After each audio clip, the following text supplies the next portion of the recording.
కొవ్వూరు జిల్లా ద్వారకా తిరుమలలోని చిన్న వెంకన్న ఆలయాన్ని సందర్శించారు కొవ్వూరు ఎమ్మెల్యే ముప్పడి వెంకటేశ్వరరావు. కుటుంబ సమేతంగా ఆలయానికి వచ్చిన ఆయనకు అర్చకులు, దేవస్థానం అధికారులు ఆలయ మర్యాదలతో ఘన స్వాగతం పలికారు. ముందుగా అర్చకులు, పండితులు వేద మంత్రోచ్చరణల నడుమ ఆలయ ప్రాంగణంలో ప్రదక్షిణలు చేశారు. ఆలయ గర్భాలయంలో కొలువైన స్వామి, అమ్మవార్లను దర్శించి ప్రత్యేక పూజలు నిర్వహించారు.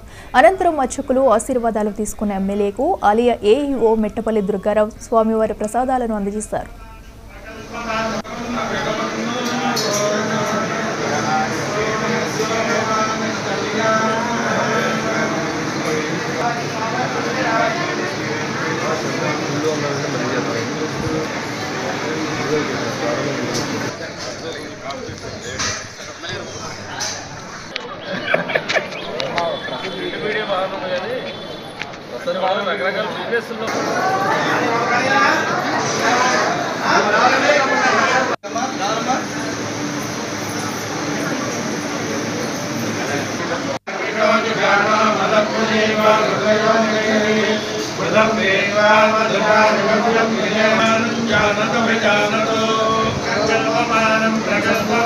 ప్రకల్పమానం